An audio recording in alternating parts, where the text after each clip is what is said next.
사도행전 6장 8절에서 15절까지 말씀입니다. 스데반이 은혜와 권능이 충만하여 큰 기사와 표적을 민간에 행하니 이른바 자유민들 즉 구레네인, 알렉산드리아인, 길리기아와 아시아에서 온 사람들의 회당에서 어떤 자들이 일어나 스데반과 더불어 논쟁할세.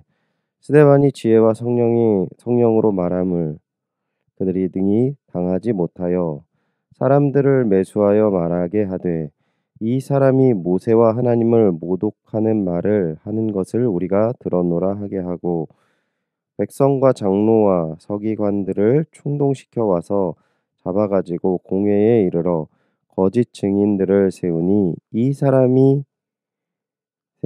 이르되 이 사람이 이 거룩한 곳과 율법을 거슬러 말하기를 마지 아니하는도다. 그의 말에 이 나사렛 예수가 이곳을 헐고 또 모세가 우리에게 전하여 준 규례를 고치겠다 함을 우리가 들었노라 하거늘 공회 중에 앉은 사람들이 다 스데반을 주목하여 보니 그 얼굴이 천사의 얼굴과 같더라. 아멘. 복음의 확신으로 빛나는 얼굴이라는 제목으로 하나님의 말씀 전하겠습니다. 오늘 우리가 함께 읽은 본문은 최초의 순교자 스데반의 모습을 담고 있습니다.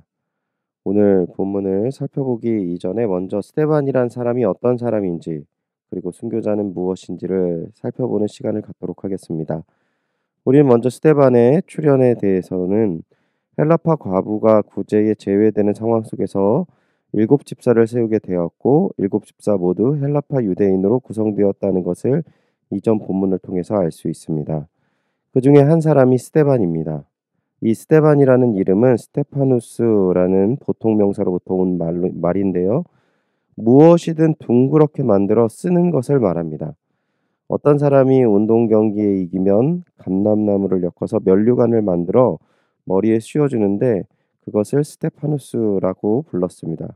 그러니까 쉽게 말하면 면류관을 뜻하는 단어입니다. 아마 스데반의 부모님은 자신의 집안에 면류관, 영광을 얻게 될 사람이라는 기대를 가지고 사람의 이름을 지었을 것입니다. 스데반은 정말 그 이름대로 기독교 역사상 최초의 순교자라는 명예를 얻은 믿음의 사람이었습니다. 성경은 스데반을 좀 더 특별한 사람으로 표현하는데요. 먼저 오늘 본문 6장 8절을 보시면 스데반이 은혜와 권능이 충만하여 큰 기사와 표적을 민간에 행하니라고 하는데요. 은혜와 권능이 충만했다라는 표현을 똑같이 쓴 표현이 성경에서 요한복음 1장 14절에 나오는데 제가 읽어드리겠습니다. 말씀이 육신이 되어 우리 가운데 거하심에 우리가 그의 영광을 보니 아버지의 독생자의 영광이요 은혜와 진리가 충만하더라. 아멘. 다른 누구보다 예수 그리스도를 묘사할 때 쓰인 형용사가 스데반을 묘사할 때 사용된 것입니다. 또 앞으로 사도행전 7장을 보게 되는데요. 스데반이 순교하는 장면을 보면 자신을 돌로 치는 자들을 향해 기도하는 모습과 하나님 앞에 자신의 영혼을 부탁하는 신앙을 드러내는 모습, 즉 그가 가지고 있는 하나님 나라가 죄를 물리치고 승리하는 모습에서 예수 그리스도께서 말씀하신 것과 같다라는 것을 알 수 있습니다. 또한 오늘 본문 속에서 무엇을 보여주고 있습니까? 사람들이 거짓 증언으로 그를 죄인으로 몰고 있는 사실 또한 동일한 모습을 보여주고 있다라는 것이죠. 결론적으로 스데반이 순교할 때 죄가 없고 잘못한 것이 없는데 사람들이 오해와 증오와 살의를 가지고 그를 내치고 돌로 쳐서 죽일 때 그가 받은 고통은 마치 예수 그리스도가 남은 고통을 채운다는 말씀과 유사한 모습을 볼 수 있습니다. 골로새서 1장 24절 제가 읽어드리도록 하겠습니다. 나는 이제 너희를 위하여 받는 괴로움을 기뻐하고 그리스도의 남은 고난을 그의 몸된 교회를 위하여 내 육체에 채우노라. 아멘. 스데반 집사의 모습은 그가 집사가 되는 과정에서 그의 사람됨됨이를 볼 수 있는데요. 사도행전 6장 3절을 제가 읽어드리면 형제들아 너희 가운데 성령과 지혜가 충만하여 칭찬받은 사람 7을 택하라. 우리가 이 일을 그들에게 맡기고 네 가지 조건을 제시했는데 너희 가운데라고 하는 것은 제자 중에 하나였다라는 표현이고요. 성령이 충만했고 지혜가 충만했다라고 하는데 지혜가 충만했다라는 표현은 중심이 잘 잡힌 건전한 상식으로 충만했다라는 뜻입니다. 그의 삶이 굉장히 합리적이라는 뜻인 거죠. 어떤 분쟁 가운데 바른 해결을 제시할 수 있는 중심과 재치와 지혜를 소유했다라는 의미를 가지고 있습니다. 그러니까 성령 하나님이 주신 이 감동도 그 지혜도 충만하였지만 삶의 지혜도 충만한 자였다라는 것이죠. 그리고 그 사람은 칭찬받는 사람이었습니다.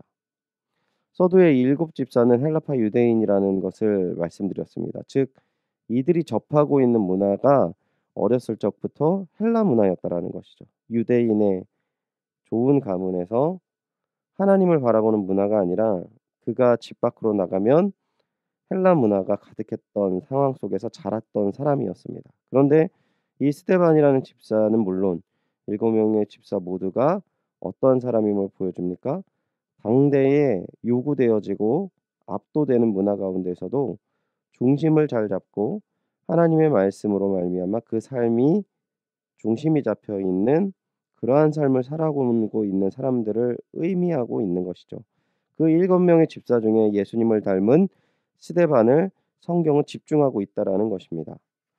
마지막으로 오늘 우리 본문 가운데서 우리가 생각해 볼 수 있는 것은 이 사람이 이제 거짓 증거로 말미암아 순교자의 길을 갖고 가고 있는데 어떤 사람을 순교자라고 하는 것인가 하는 것이죠. 예수님께서 세우신 거룩한 교회의 한 사람이 되어서 예수 그리스도를 피로써 증거하는 것을 순교자라고 합니다. 즉 자신의 피로 예수 그리스도를 증거하는 것입니다. 오늘 본문 15절을 다시 한번 읽어드리겠습니다. 공회 중에 앉은 사람들이 다 스데반을 주목하여 보니 그 얼굴이 천사의 얼굴과 같더라. 아멘. 지금 스데반이 어떠한 상황입니까? 거짓 증언들을 난무하고 있고 사람들이 그를 어떻게든 죽이려고 지금 몰아세우고 있는 상황인데 그의 얼굴은 천사의 얼굴과 같다라고 했습니다. 자신의 피로 예수 그리스도를 증거하는 것이 세상 가운데 예수 그리스도를 소리질러서 이 복음을 전하고 있는 모습도 중요하고 필요하겠지만 스데반은 자신과 함께 하시는 그 예수 그리스도의 은혜와 사랑으로 가득 찼던 사람임을 성경은 주목하고 있다라는 것이죠. 스데반은 그리스도께서 오신 본래 목적을 이루신 사실에 대해서 우리를 위해 제물 되신 예수 그리스도의 죽음에 대해서 증거하였습니다. 그런데 스데반은 이제 이후에 나온 한 편의 설교와 자신이 자신의 죽음을 순복하고 있는 그 모습을 통해서 증거하고 있다라는 것이죠. 더욱 놀라운 것은 신약 성경을 볼 때 이렇게 순교하는 장면을 담은 내용에 사도가 없습니다.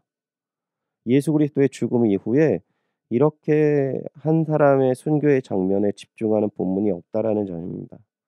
심지어 본토 유대인도 사도도 아닌 그의 삶과 죽음이 성경은 조명하고 있다는 점에 우리는 깊이 묵상해 보아야 할 것입니다. 그리고 교회의 증거가 무엇인지 하나님의 교회를 어떻게 사랑하는지를 오늘 본문과 앞으로 7장의 그 내용을 잘 담고 있습니다.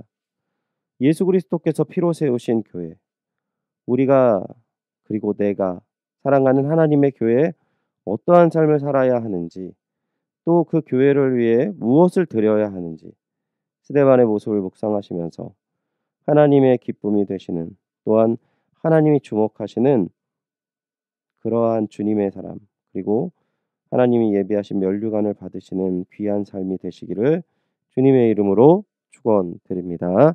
기도하겠습니다. 하나님, 이제 초대교회의 그 아름다운 주님께 영광 돌리는 모습을 담은 우리 스데반의 마지막 첫 순교자의 모습을 우리가 성경의 말씀을 통하여서 배우고 또한 묵상하며 나아갈 때 진정 하나님이 원하시는 믿음의 사람의 삶이 무엇인지를 고민해 보게 하시고 또한 하나님의 영광을 위해서 살아가는 것이 무엇인지를 깨닫고 우리가 순복하며 나아갈 수 있는 귀한 은혜와 사랑을 허락하여 주시옵소서. 주님, 나의 길이 옳은 길이고 온전한 길이라고 생각한 것이 너무나도 많았습니다. 예수 그리스도를 바라본다라고 하였지만 예수 그리스도와 전혀 다른 삶을 사는 모습을 발견할 때가 너무나도 많이 있습니다. 하나님 진정한 주님 안에서의 말씀의 지혜로 채워주시고 우리의 삶 또한 하나님이 영광 받으실 귀한 그 은혜의 삶이 되어질 수 있도록 하나님 은혜와 사랑을 베풀어 주시옵소서. 허락하실 귀한 은혜와 사랑에 감사드리며 예수님의 이름으로 기도드리옵나이다. 아멘. 말씀을 기억하시면서 세상의 흐름에 내 몸을 맡기지 말고 주님의 말씀으로 주님의 뜻을 따르게 하여 주시옵소서. 주님의 교회를 위해 예수 그리스도의 증인된 그 은혜와 사랑의 삶을 허락하여 주시고 은혜를 부어 주시옵소서. 기도하시기 바랍니다. 현재 담임 목사님 청빙 서류를 받고 있습니다. 청빙 과정을 위해서 기도해 주시기 바랍니다. 연희교회가 십자가에서 죽으신 주님의 은혜에 감격하여 힘있게 믿음의 길을 걸어갈 수 있는 그러한 삶을 이끄실 수 있는 목회자를 모실 수 있도록 담임 목사님 청빙 과정 가운데 모든 성도들의 마음이 하나가 되고 기도에 지치지 않으며 경건 생활에 충실한 성도들이 되어질 수 있도록 청빙위원들에게 분별력을 주시고 사람의 생각과 방법이 아닌 오직 주님의 뜻과 방법으로 준비된 목회자를 모실 수 있도록 코로나19의 조속적인 종식과 교회와 모든 성도들의 안전을 위해서 기도해 주시기 바랍니다. 오늘 선교사님을 위해서 기도하실 때 최종상 윤명희 선교사님 사역과 가정을 위해서 그리고 또한 우리 환우들을 위해서 기도하실 때 특별히 김은옥 집사님 암 치료 잘 받으실 수 있고 회복을 위해서 기도해 주시기 바랍니다. 2021년 중고등부 온라인 겨울 수련회를 위하여 기도해 주시기 바랍니다. 1월 30일부터 31일까지 토요일부터 주일까지 진행되는데요. 이번에 요나두 야나두라는 제목으로 요나서 말씀을 통하여 잃어버린 삶의 방향을 되찾고 하나님의 마음을 알아가는 청소년들이 될 수 있도록 기도해 주시기 바랍니다. 또한 코로나19로 인하여 줌으로 진행됩니다. 온라인 수련회를 준비하는 교육자와 교사들에게 성령의 지혜를 더하셔서 모일 수 없는 가운데서도 함께 믿음과 은혜를 나눌 수 있도록 기도 부탁드립니다. 최근 학원들이 줌으로 수업을 하면서 학원 일정과 교회 일정이 많이 겹쳐지고 있습니다. 많은 학생들이 수련회에 참여할 수 있도록 인도해 주시고 하나님을 우선하는 신앙생활, 학업생활을 할 수 있도록 기도 부탁드립니다. 다 함께 기도하시겠습니다.